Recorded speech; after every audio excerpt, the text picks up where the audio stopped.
के फॉर्म में जनरेट होता है, डिफॉर्म होता है। तो ये हमने ऑलरेडी चीजें जो है वो डिस्कस की थी।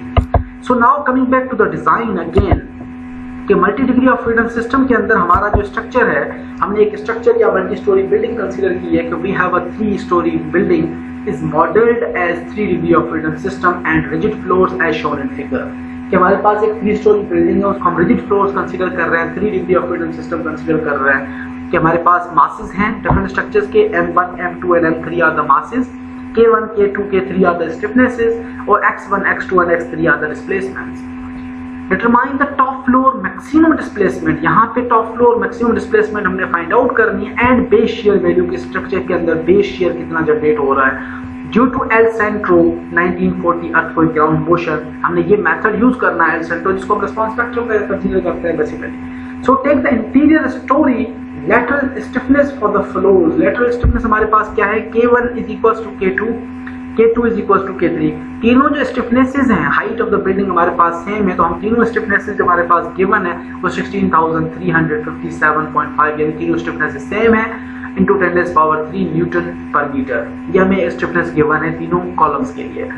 उसके बाद एंड द फ्लोर मास कौन सा, मास 1 एंड मास 2। फ्लोर जो 1 है और 2 है उनके मासेस हमारे पास इक्वल है 10,000 किलोग्राम, और जो स्ट्रक्चर 3 है या थर्ड फ्लोर है, थर्ड फ्लोर के ऊपर जो मास स्ट्रक्चर का वो 5,000 किलोग्राम है। तो ये तमाम वैल्यूज हमें गिवन है। मासेस फर्स्ट 2 स्टोरीज के ऊपर मासेस सेम है, थर्ड स्टोरी के ऊपर मास डिफरेंट है, और जो आपके पास स्टिफनेसेस है वो तमाम कॉलम की स्टिफनेसेस सेम है। मैक्सिमम डिस्प्लेसमेंट आपको x1 x2 x3 हर स्टोरी के ऊपर गिवन है। आपने जो है वो कैलकुलेट करना है फ्रॉम द टॉप या top floor maximum displacement and the base shear due to by using El Centro method और रिस्पांस फैक्टर मेथड। अब आते हैं सॉल्यूशन के ऊपर कि हमारे पास सबसे पहले हमने डिसाइड किया कि मास मैट्रिक्स क्या था। मासेस जो हमने लास्ट लेक्चर के अंदर 10 के अंदर किया था, वहां पे आपको मासेस कैलकुलेट करने थे हर स्टोरी के ऊपर, आपने वहां पे कैलकुलेट भी की। अगर यहाँ पे आपको मासेस गिवन नहीं होते तो आप कैलकुलेट भी कर सकते थे लेक्चर 10 के अंदर जैसे हमने किया। तो मास मैट्रिक्स हमने वहां से उठाया। Mass matrix is equal to diagonal matrix था m1 0 0 0 m2 0 0 0 m3 हमारे पास ऑलरेडी है। फर्स्ट स्टोरी के ऊपर मास हमारे पास कितना था 10,000 किलोग्राम, सेकंड स्टोरी के ऊपर मास कितना था 10,000 किलोग्राम, थर्ड स्टोरी के ऊपर मास कितना था 5,000 किलोग्राम। हमने वैल्यूज पुट कर दी इस मैट्रिक्स के अंदर। So and the stiffness matrix हमारे पास 3/3 का क्या था, k1 plus k2 minus k2 0 minus k2 plus k3 minus k3 0 minus k3 k3।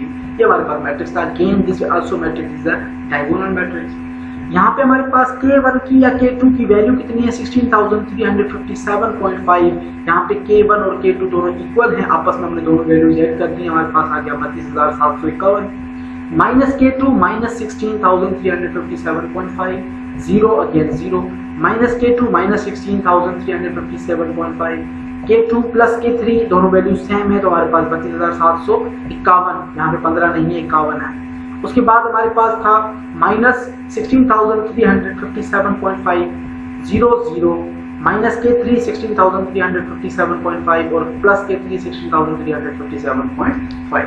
तो ये वैल्यूज हमने जब मैट्रिसेस के अंदर रख दिए, तो मैट्रिसेस के अंदर वैल्यू रखने के बाद हम आते हैं जनरल इक्वेशन के ऊपर। कि जनरल इक्वेशन हमारी क्या कह रही थी कि find the eigen values and eigen vectors.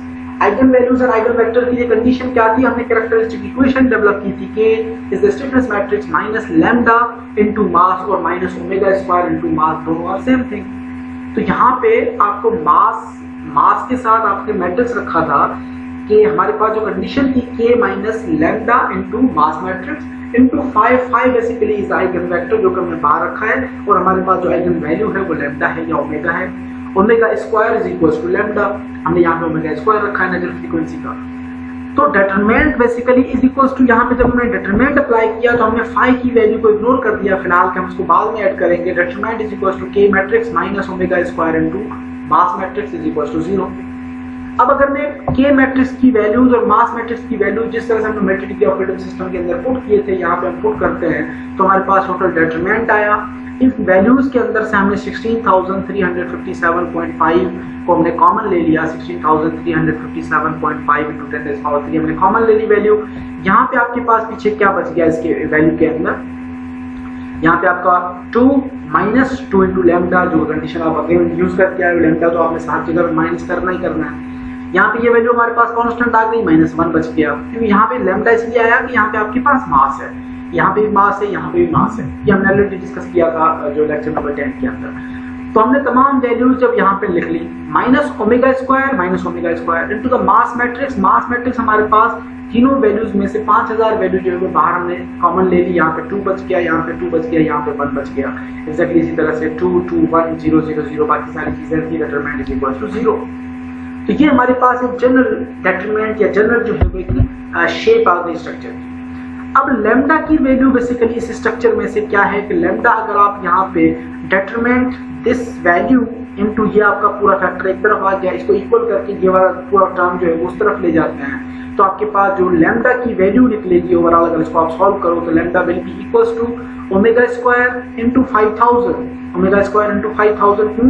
ω² into 5000 तो यहाँ पे बाहर है, डिवाइडेड बाय 16,357.5 इंटू 10⁻³ ये वैल्यू दोनों आपस में डिवाइड हो रहे हैं, तो इनका ऑलमोस्ट जो है वो वैल्यू आंसर जो है वो 1 के इक्वल आ रहा होता है। तो यहाँ पे हमारे पास जो लैम्डा की वैल्यू बनी वो ω² इंटू 5000 इंटू 16,357.5 इंटू 10⁻³। ये एग्जैक्टली उसी तरह से जिस तरह से हमने लेक्चर नंबर 10 के अंदर किया था। Don't get yourself confuse. ये अगर आपको ये वाला मेथड या पैटर्न समझ में नहीं आ रहा तो एग्जैक्टली जो आपने लेक्चर नंबर 10 के अंदर किया था वही पैटर्न आप यूज करके इसको सॉल्व कर सकते हैं। सो अगेन डिटरमिनेंट, अब हमने डिटरमिनेंट यूज किया, ये वाली कंडीशन 2 - 2π -1 0 0 -2 2 - 2 लैम्डा -1 0 -1 1 - लैम्डा, हमने ये कंडीशन बाहर चूज कर ली। अब मैं इसको डिटरमिनेंट को सॉल्व करता हूं तो फर्स्ट ब्रैकेट हमारे पास 2 - 2 लैम्डा बाहर आ गई, पीछे ये वाली रो और ये कॉलम दोनों खत्म हो गए। आपके पास क्रॉस मल्टीप्लाई में ये दोनों वैल्यूज और ये दोनों वैल्यूज आपस में मल्टीप्लाई हो, 2 - 2 lambda into 1 - lambda minus -1 into -1 हमारे पास +1 हो गया, तो +1 यहाँ पे आ गया, माइनस ऑलरेडी साइन का है, प्लस अगर आप सेकंड वैल्यू लेते हो -1 की यहाँ पे तो -1 इंटू ये टर्म और ये टर्म खत्म हो गए, -1 इंटू 1 - लैम्डा आपके पास आ गया -1 प्लस लैम्डा, और 0 इंटू 0 आपके पास खत्म हो गया। उसके बाद थर्ड केस के अंदर +0 आप लेते हो अगर तो 0 के अंदर आपकी दोनों वैल्यूज आपस में क्रॉस मल्टीप्लाई हो रही है, लेकिन multiply with 0 we will get 0, तो यहाँ पे आगे वाला टर्म जो है हमने इग्नोर कर दिया। तो हम इसको सॉल्व करते हैं। 2 - 2 लैम्डा यहाँ पे था, इसको हमने मल्टीप्लाई किया 2 lambda -2 lambda 2 lambda square plus -1 plus lambda. Exactly इसी तरह से जब हमने मजीद इसको सॉल्व किया 2 - 2 लैम्डा हमारे पास बाहर आ गया, 2 लैम्डा स्क्वायर -4 2 + 2 4 हो गया हमारे पास -4 लैम्डा, 2 - 1 बच गया, प्लस लैम्डा -1 = 0।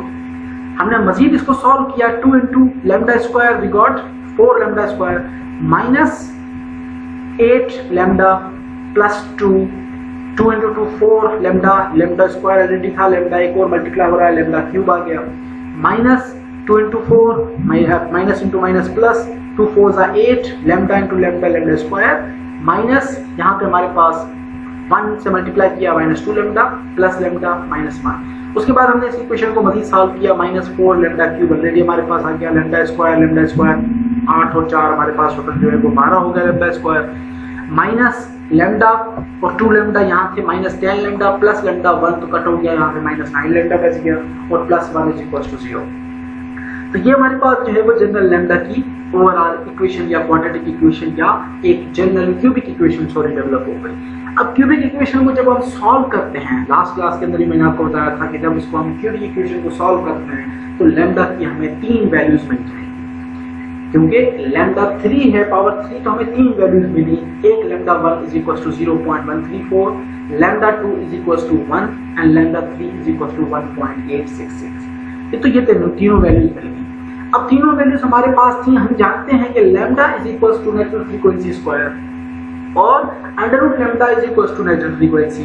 तो हमने यहाँ पे अगर हम इन वैल्यूज को यहाँ पे अंडर रूट कर लेते हैं तो हमारे पास ओमेगा की वैल्यूज आ जाती हैं। लैम्डा 1 के लिए ओमेगा आ गया हमारे पास 20.937 जो कि हमारे पास था नेचुरल फ्रीक्वेंसी फॉर 1।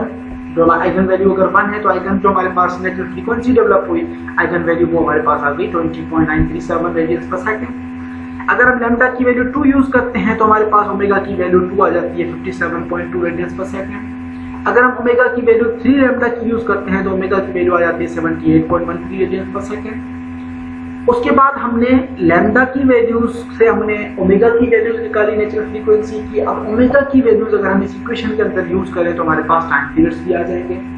एग्जैक्टली इसी तरह से हमने जो है वो टाइम पीरियड्स भी हम कैलकुलेट कर सकते हैं। अब हमारे पास नेचुरल फ्रीक्वेंसी की वैल्यूज आ गई जो कि हमने लास्ट स्लाइड के ऊपर डिस्कस की। ऑन सब्सटीट्यूटिंग जो नेचुरल फ्रीक्वेंसी की जो वैल्यूज हैं उनको हमने कैरेक्टरिस्टिक इक्वेशन के अंदर जब पुट किया और आगे हमने फाई के फैक्टर्स लगा दिए कि हमारे पास फैक्टर क्या वैल्यू क्या थी 2 - 2 लैम्डा -1 0 -1 2 - 2 लैम्डा या 2 - 2 ओमेगा -1 0 -1 1 लैम्डा। अब यहाँ पे हमने तमाम वैल्यूज जो हैं वो फॉर मोड 1 की हम बात कर रहे हैं, सिर्फ मोड 1 की। अब मोड 1 के अंदर हमारे पास लैम्डा की वैल्यू कितनी है 0.134। हमने तमाम लैम्डा की जो है वो 10 पॉइंट जो वैल्यू हमने रखी वो हमने तमाम लैम्डा मोड 1 के लिए लैम्डा की वैल्यू एक ही फर्स्ट वैल्यू रखी और यहाँ पे हमने फैक्टर्स अप्लाई कर दिए क्योंकि हमारे पास जो वेक्टर्स हैं जो हमारे पास स्टोरीज हैं वो 3 स्टोरी थी। तो यहाँ पे आपके पास 5 1 5 2 5 3 जो कि रिप्रेजेंट करा रहा है बेसिकली जो है वो आइगन वेक्टर्स को जो कि उस मल्टी स्टोरी बिल्डिंग के लिए 3 स्टोरीज के ऊपर है। अब यहाँ पे अगर मैं इसको सॉल्व करता हूँ फॉर एग्जाम्पल अगेन तो यहाँ से आपका ये value multiply by this one minus multiply by this one और 0 multiply by this one -1 this one minus ये वाली वैल्यू और आपके मल्टीप्लाई हो जाएगा इससे -1 दिस वन 0 खत्म -1 into 5 to 1 minus 0 point something जो वैल्यू आएगी उसको हमने यहाँ से मल्टीप्लाई कर दिया तो हमारे पास 3 डिफरेंट इक्वेशंस बन जाएंगी जिस तरह से हमने लास्ट एग्जांपल के अंदर किया था। तो हमने 3 इक्वेशंस बनाने के बाद हम